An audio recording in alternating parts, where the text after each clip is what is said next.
Subscribe करें City Bhakti YouTube channel and press the bell icon.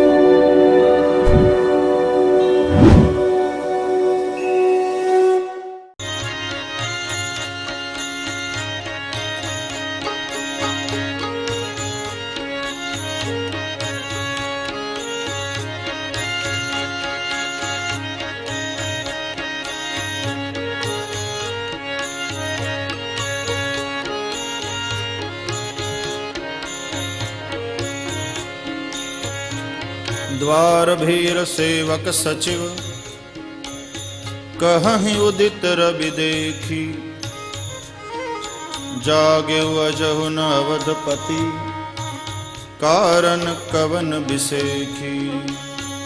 जागे अजहु न अवधपति कारण कवन बिसेखी। कारण कवन बिसेखी। कारण कवन बिसेखी।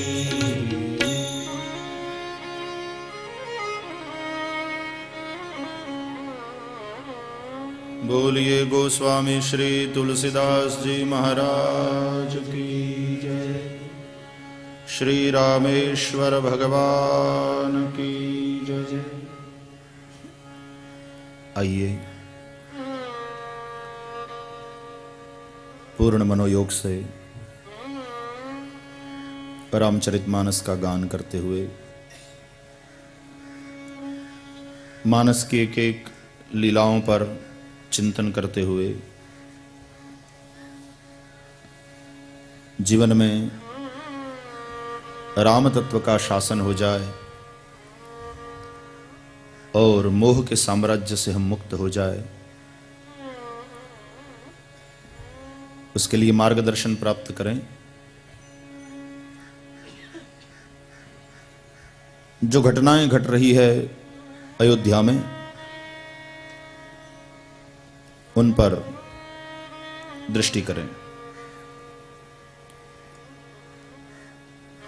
राम राज्याभिषेक का संकल्प उठा है महाराज दशरथ जी के मन में, और उस संकल्प को चरितार्थ करने हेतु सब लोग पुरुषार्थ करने भी लग गए हैं। लेकिन कुछ विघ्न आता है और उसके कारण राम राज्य नहीं राम वनवास हो जाता है।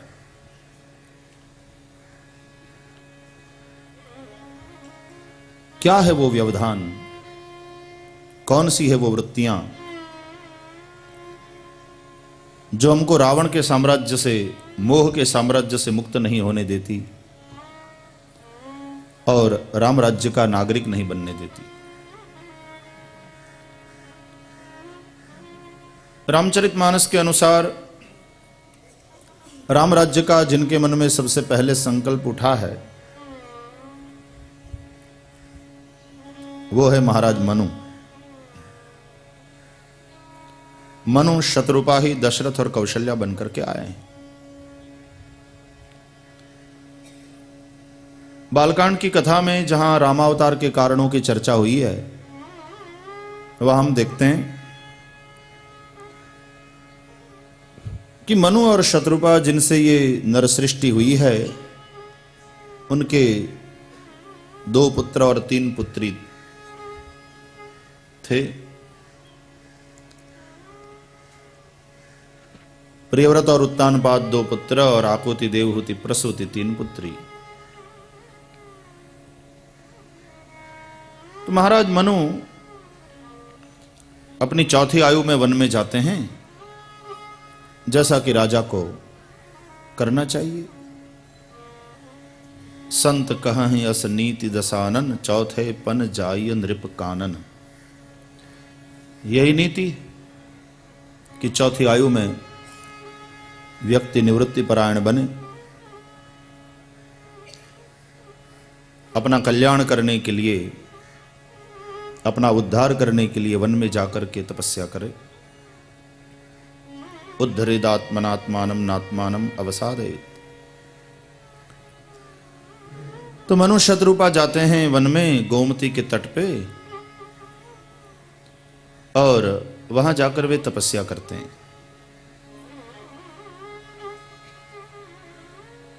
भगवान प्रसन्न होते हैं, मनु शत्रुपा के समक्ष प्रकट होकर के मांगने के लिए कहते हैं। नहीं मांगते मनु। तब आकाशवाणी हुई, मागु मागु बरु भय नभ बानी। तब इन्होंने मांगा कि जो शंकर जी के हृदय में निवास करता है, भुषुंडी के मन मानस में सदा हंस बन करके विहार करता है, हम उस रूप का दर्शन करना चाहते हैं। देखो, इसका मतलब यह है कि भगवान जब रूप लेकर के आए तो नहीं मांगा इन्होंने, जब आकाशवाणी हुई तो मांगा। इसका मतलब कि भाई पहले रूप की पहले शब्द, पहले क्या है? क्रम तो यही है कि पहले शब्द बाद में रूप। आकाश, वायु, तेज, जल और पृथ्वी, ये 5 महाभूत है। और पांचों का जो विषय है वो है शब्द, स्पर्श, रूप, रस और गंध। आकाश का गुण शब्द, वायु का गुण स्पर्श, तेज का गुण रूप, जल का गुण रस और पृथ्वी का गुण गंध। तो इसका मतलब है कि शुरुआत होती है शब्द से, फिर स्पर्श, फिर रूप। तो शब्द पहले क्रम पर है और रूप तीसरे क्रम पर है। तो भगवान जब रूप लेकर आते थे, मांगने के लिए कहते थे, तो इन्होंने नहीं मांगा। इनका आग्रह है कि भाई जो नियम है तदनुसार ही सब चले। नियम यह है कि पहले शब्द और रूप बाद में। इसलिए फिर भगवान पहले शब्द के रूप में आए कि ठीक है भाई, जैसा तुम चाहते हो। तो मांगो मांगो बरु भय न भवानी। आकाश में आकाशवाणी हुई, मांगो मांगो, मांगो मांगो।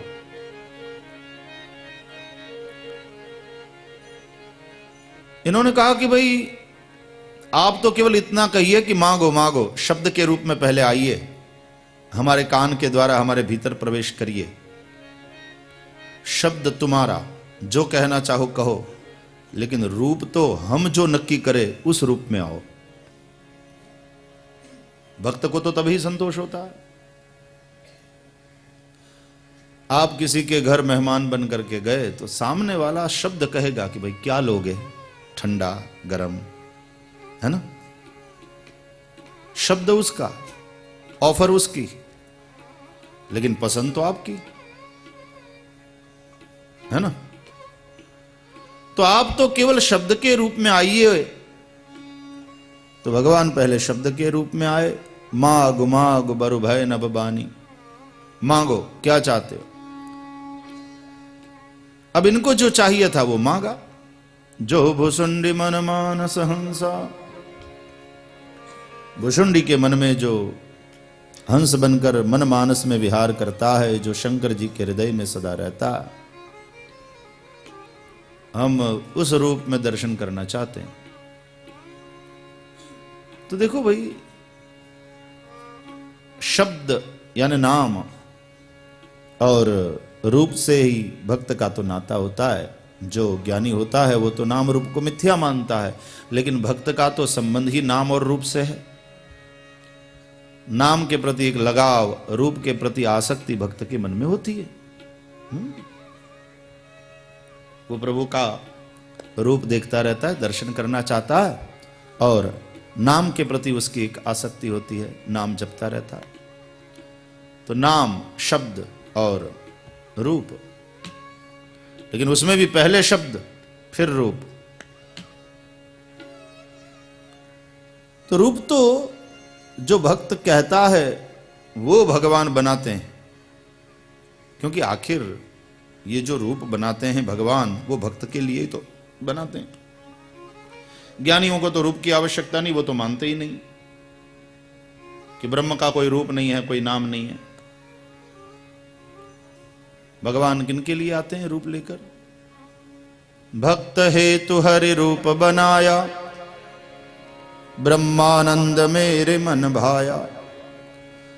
चरण कमल बलिहारी रे, हो चरण कमल बलिहारी रे। मुझे दे दर्शन गिरधारी रे, तेरी सांवरी सूरत पे मैं वारी रे, ओ तेरी सांवरी सूरत पे मैं वारी रे।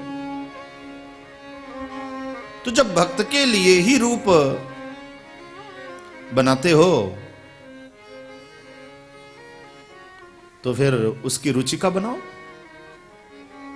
तो उसको आनंद आएगा, है ना। किसी को आपने कहा कि भाई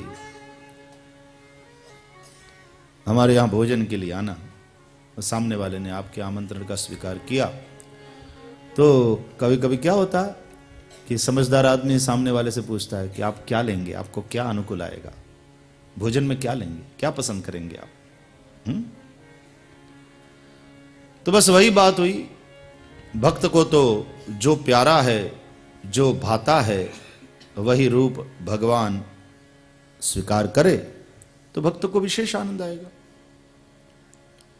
भाई ये जो महिलाएं हैं, माताएं, वो जब कोई आभूषण खरीदती हैं तो वहां सोना कितना तोला है उसका जितना महत्व नहीं है, उतना महत्व है नेकलेस की डिजाइन का। उसको यदि डिजाइन अच्छी लग गई कोई, तो भले ही 7 तोले का हो, पति कहता है ये 10 तोले वाले ला, ये 10 तोला वाला है, ये ले ले, इसमें ज्यादा सोना। तो कहती है हाँ लेकिन वो वाली डिजाइन मुझे पसंद नहीं, डिजाइन तो मुझे ये पसंद है। तो यही बात है, डिजाइन का ज्यादा महत्व है। अब ज्ञानी तो डिजाइन विजाइन को कोई महत्व देता नहीं है, वो तो जो सोना है उसी की ओर देखता है। एक बार क्या हुआ कि गणपति का भक्त था, तो बड़े पुराने ज़माने से उसके घर में गणपति की मूर्ति थी, सेवा करता था वो रोज, वो चूहे पर बैठे हुए गणपति की मूर्ति।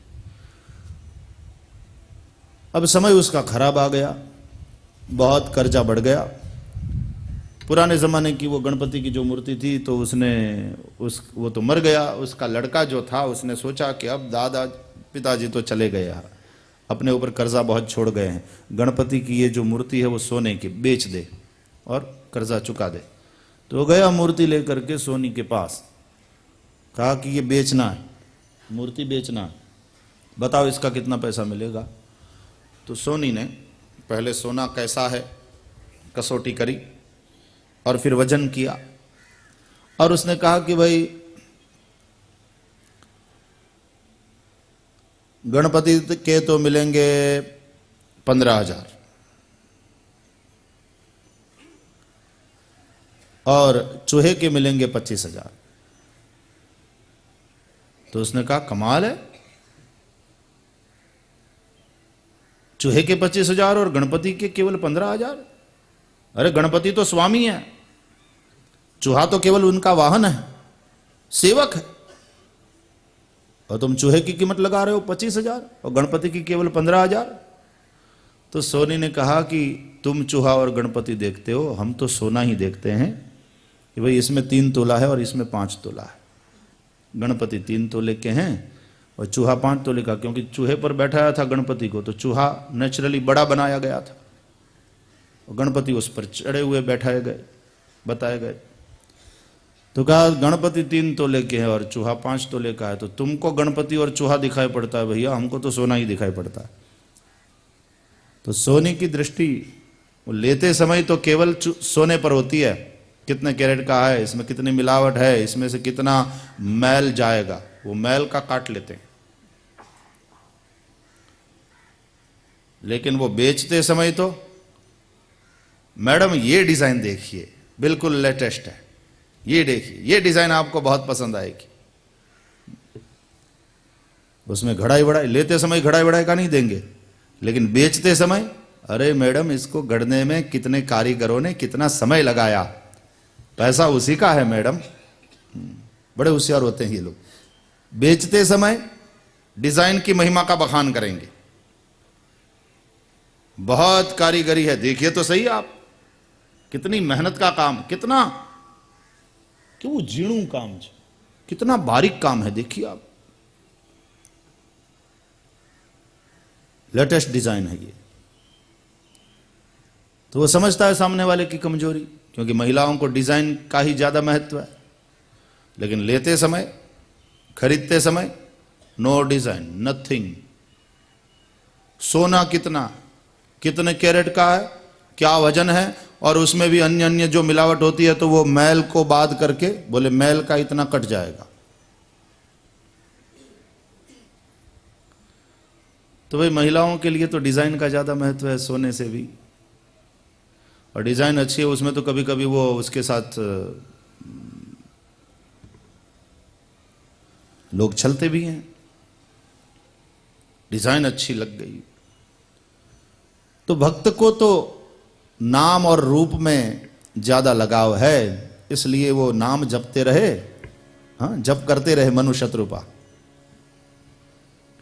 अच्छा ये भी देखने लायक है, मनु शत्रुपा ने गोमती के तट पर वन में जाकर जब तपस्या किया तो कौन सा मंत्र जपा? बोले 12 मंत्र, ओम नमो भगवते वासुदेवाय। और भगवान ने जब दर्शन दिया तो किस रूप में दर्शन दिया? बोले राम रूप में। तो हम समझते हैं कि भाई ओम नमो भगवते वासुदेवाय ये 12 मंत्र तो कृष्ण से संबंधित है, तो कृष्ण दर्शन देने आने चाहिए थे, उसके स्थान पर राम। तो वासुदेव का अर्थ आप कृष्ण ही ना करें। तो परमात्मा के नाम को जपते रहे, वो मंत्र को जपते रहे। और जब आकाशवाणी के रूप में, शब्द के रूप में पहले आए भगवान कि मांगो मांगो, तो इन्होंने कहा कि हाँ अब बात बनी, अब जो हम कहते हैं वो रूप आप बनाओ। और कहा कि जो भुषुंडी के मन मानस में राजहंस बनकर सदा निवास करता है, शंकर जी के हृदय में जो सदा रहता है, हम उस राम रूप में दर्शन चाहते हैं। तो भगवान उस रूप में आ गए। बोले कहो क्या चाहते हो? तो मनु ने क्या मांगा कि चाहहु तुम ही समान सुत प्रभु सन कवन दुराओ। आपके जैसा बेटा चाहते हैं, आपसे क्या पर्दा, सच कहते हैं आपके जैसा पुत्र चाहिए, पुत्र चाहिए हमको आपके समान। अब ये बड़े आश्चर्य की बात है,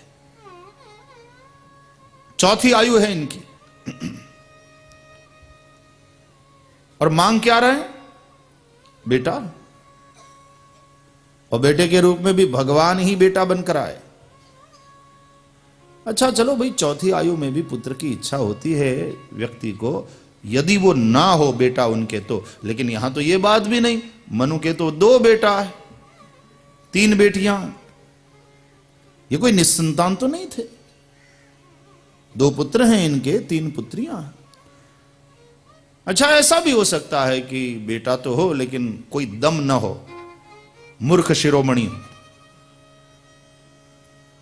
या तो अपाहिज हो, तो आदमी को संतोष नहीं होता कि भाई भगवान जैसा एक बेटा मिले। लेकिन ऐसी बात भी नहीं है, दोनों पुत्र बड़े तेजस्वी, दोनों बड़े सुंदर है, दोनों बड़े बलवान है, प्रियव्रत और उत्तानपाद। क्या कहने, दोनों पुत्र उत्तम। और दोनों के वंश में आगे चल करके भगवान प्रकट होते हैं। उत्तानपाद के वंश में ध्रुव जी हुए आगे चल करके, और फिर आगे चल करके भगवान पृथु उस वंश में प्रकट हुए, और प्रियव्रत के वंश में ऋषभदेव भगवान प्रकट हुए। 3 बेटियां हैं वो भी उत्तम, आकृति, देवहूति, प्रसूति। आकृति से यज्ञ नारायण प्रकट हुए, देवहूति से कपिल भगवान प्रकट हुए, और प्रसूति से साक्षात सती प्रकट हुई जो शंकर जी के साथ बरी। तो पांचों संतान दिव्य है, अपने आप में बड़े उत्तम। तो फिर उन्होंने चौथी आयु में अपनी तपस्या के फल स्वरूप ऐसा क्यों मांगा कि मुझे आपके समान बेटा चाहिए, मुझे पुत्र चाहिए। देखो, उन्होंने मुक्ति नहीं मांगी, भगवान से भक्ति नहीं मांगी, उन्होंने मांगा है पुत्र। हां, और पुत्र भी साधारण नहीं, चाहहु तुम ही समान सुत, आपके जैसा बेटा। इसका मतलब यह है कि मनु और शतरूपा की भक्ति निष्काम नहीं है, सकाम भक्ति। उनको बेटा चाहिए, लेकिन आखिर क्यों? इस पर चिंतन करते हैं तो बात सामने आती है कि मनु वो महापुरुष है जिनसे ये नर सृष्टि हुई। स्वायंभो मनु अरु शतरूपा, जिनते भई नर सृष्टि अनूपा। मनु से ही हम हुए हैं, इसलिए मनुष्य कहलाते हैं, या मनु के जो हैं वो मानव।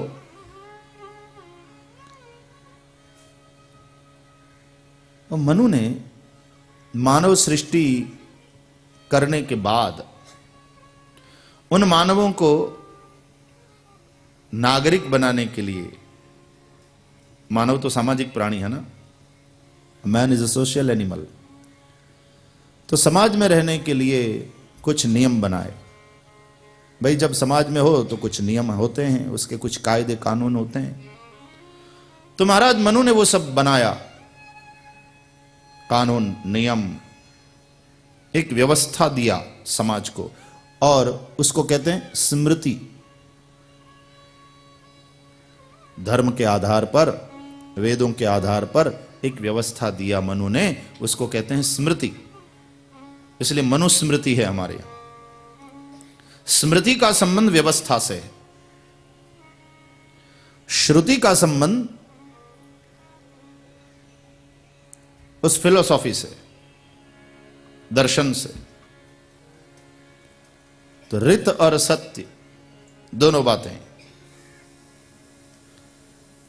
अब व्यवस्था समय समय पर बदलती रहेगी, इसलिए समय समय पर नए नए महापुरुषों के द्वारा नई नई स्मृति मिलती रही हमको। मनुस्मृति, याज्ञवल्क्य स्मृति, पाराशर स्मृति, इस प्रकार से कई स्मृतियां हमको प्राप्त हुई। तो स्मृति का संबंध है व्यवस्था से। तो मनु महाराज ने एक स्मृति बनाई, एक व्यवस्था, नियम।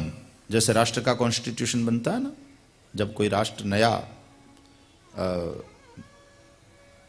बनता है तो उसके लिए एक नया संविधान तैयार होता है, और उस संविधान को सब लोग स्वीकार करते हैं, और उसके अनुसार व्यवस्था चलती है राष्ट्र की।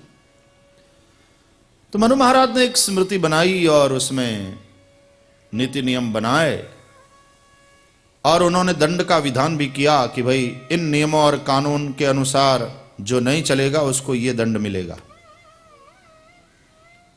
पुण्य करेगा तो स्वर्ग में जाएगा, और पाप करेगा तो नरक में। मनु महाराज ने देखा कि उनके राज्य में सब लोग नीति नियमों का पालन कर रहे थे, स्मृति के अनुरूप जीवन जी रहे थे, अपराध लोग नहीं कर रहे थे।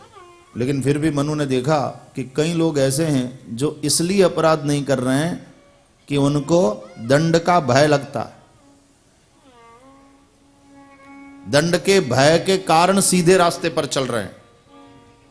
यदि ये दंड ना हो तो लोग बिगड़ेंगे। मतलब अंदर से वो जो सुधार आना चाहिए वो नहीं आया है। अभी व्यक्ति के भीतर का पशु जिंदा है। जैसे आप कहीं कथा में जाएं और लोगों के जूते चप्पल संभालने की व्यवस्था आयोजकों के द्वारा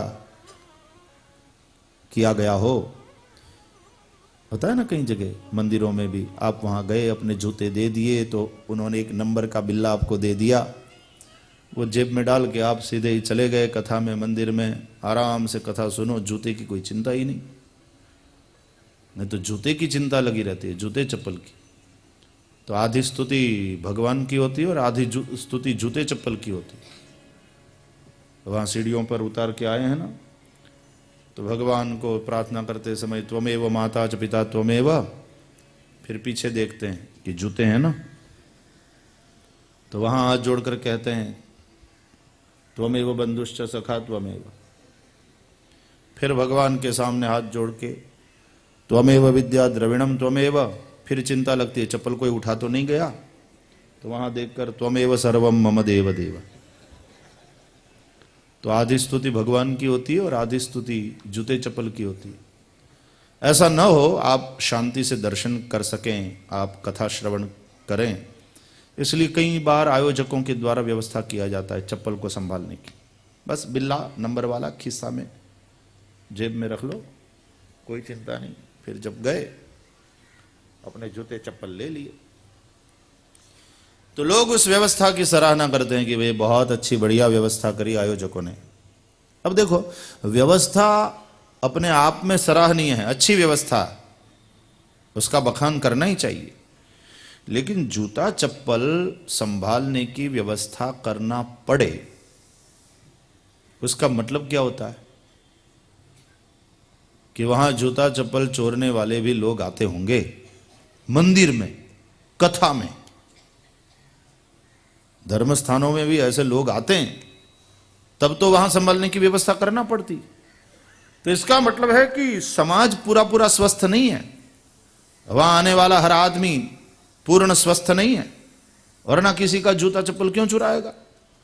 और जब चोरी ना हो तो ऐसी व्यवस्था क्यों करनी पड़े? दरवाजा बनाना, उसमें ग्रिल लगाना और ताले लगवाना, और लोग भी कैसे कैसे, इसका मतलब क्या है कि चोरियां हो रही है। समाज के सभी लोग सही नहीं है, कुछ लोग गड़बड़ है। एक ने तो हमको बहुत बढ़िया बात बताई। एक बार हम जा रहे थे कहीं, रात का समय था और दुकान के सभी द्वार बंद और ताले लगे हुए थे। तो उसने मुझे पूछा कि भाई जी ये लोग ताला क्यों लगाते हैं? मैंने कहा चोरों से बचाने के लिए। तो कहता है गलत। मैंने कहा अच्छा? बोले चोरों से अपना सामान बचाने के लिए दुकान पे ताला नहीं लगाते। मैंने कहा फिर? बोले हम लोगों से बचाने के लिए, सज्जनों से बचाने के लिए। What do you mean? बोले देखिए, चोर यदि चोरी करना चाहे तो वो तो कहीं से भी तोड़ेगा, घुसेगा। चोरों के पास ताले थोड़ी ना सुरक्षित रहते हैं, चोरों के पास युक्तियां हैं ताला तोड़ने की, ताला खोलने की। तो खपेड़ा फड़ी नहीं आवे उसको, ये थोड़ी है कि दरवाजे से घुसेंगे, खिड़कियां तोड़ेंगे, ऊपर से छत कबले इधर उधर करेंगे और अंदर घुसेंगे। जिनको चोरी करनी है उनसे तो आप बचाना मुश्किल। ताला इसलिए लगाया जाता है कि हमसे सामान बचे और हम गलत काम करने से बचे, हमको भी बचाने के लिए और अपना सामान भी बचाने के लिए, यानी सज्जनों को बचाने के लिए गलत काम करने से। और ये लोग ताला लगाते हैं, लेकिन चोरों से बचाने के लिए, क्योंकि चोर तो कभी मेन दरवाजे से आते ही नहीं, वो अपना रास्ता कर ही लेते हैं। यहां ताला है तो दूसरी जगह से आ जाएंगे। लेकिन यदि ताला नहीं लगाया जाएगा तो हम लोगों को बिगड़ने की कभी वृत्ति हमारे मन में जाग सकती है कि आजकल यार पैसे की बड़ी तकलीफ है, चल इसमें थोड़ा हाथ मार ले, कौन देखता है यहां।